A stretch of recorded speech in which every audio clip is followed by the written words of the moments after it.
Halo, assalamualaikum pet lovers. Ketemu lagi di channel Petspedia.id. Masih bersama saya Dion. Apakah kamu pernah melihat anjing berperilaku seperti ini? This is my new carpet. It's new. Come on, man. No!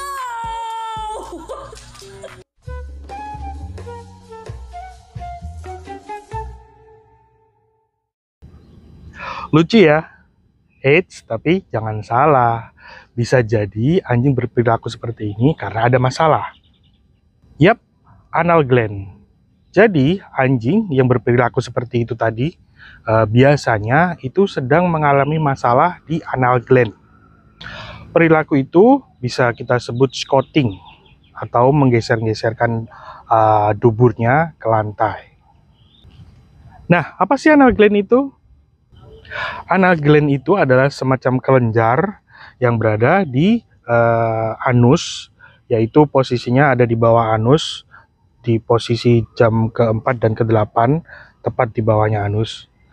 Nah, fungsinya anal gland ini adalah sebagai cairan untuk pelumas anus. Jadi ketika anjing mau pup, kelenjar ini akan mengeluarkan cairan untuk melumasi anus. Nah, jika ada masalah di anal glandnya, yaitu salurannya tertutup, jadi tidak bisa keluar cairannya itu menyebabkan anjing merasa gatal di sekitar area anusnya. Makanya menunjukkan tanda-tanda seperti squatting itu tadi ya, menggeserkan anusnya ke lantai. Jadi itu bukan lucu ya, tapi masalah yang serius. Jika dibiarkan, akan mengalami luka infeksi di sekitar anusnya. Nah, bagaimana kok bisa jadi infeksi ya?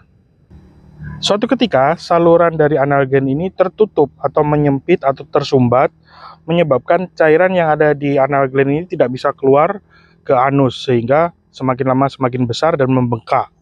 Di situ, anjing merasa gatal dan menggaruk duburnya atau anusnya ke lantai, sehingga kantong ini pecah dan menembus ke luar kulit. Jadi biasanya kalau ini ada lubang anus, biasanya ada 2 titik di sini yang pecah atau lubang, kayak kita jerawat habis dipencet itu kan lubang. Nah, di situ biasanya pecah atau berlubang, sehingga cairan dari anal gland itu keluar menyelimuti daerah dubur dan terjadi infeksi.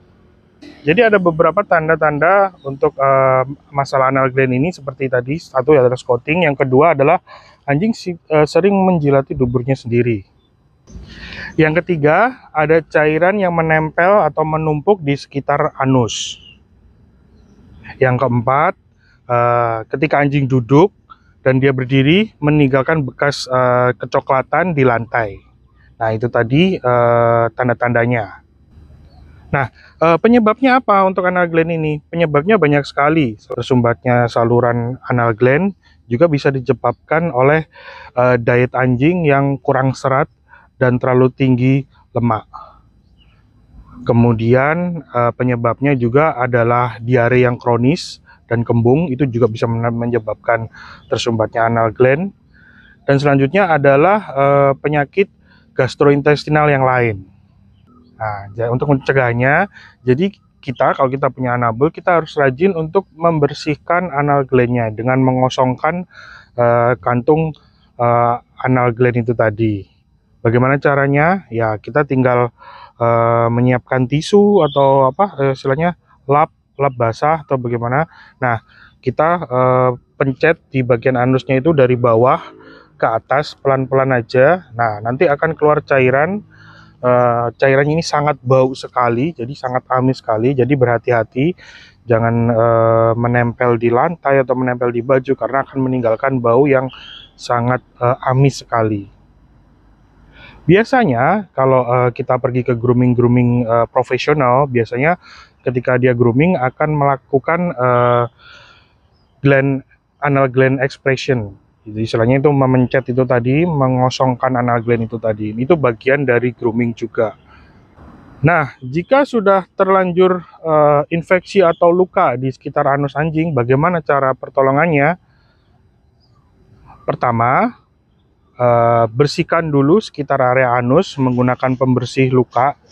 Saya sarankan jangan alkohol ya, karena alkohol nanti akan membuat dia perih, sekitar anusnya perih, tapi dibersihkan dengan cairan pembersih luka seperti itu. Yang kedua, dipakaikan kolar yang corong itu tadi, gunanya untuk menghindari dia menjilat bagian anusnya sehingga menjadi lebih parah lagi seperti itu. Yang ketiga, segera bawa ke dokter hewan atau vet yang terdekat di rumah Anda untuk mendapatkan obat yang sesuai dengan keadaannya. Ingat, selalu perhatikan gerak-gerik hewan kesayangan Anda. Siapa tahu hal yang lucu yang Anda kira lucu, tapi itu merupakan tanda-tanda hewan sedang ada masalah. Ya, itu tadi beberapa bahasan tentang anal gland. Semoga menambah wawasan kalian. Jangan lupa like, share, dan komen video ini. Jika kalian suka, bisa tulis di kolom komentar.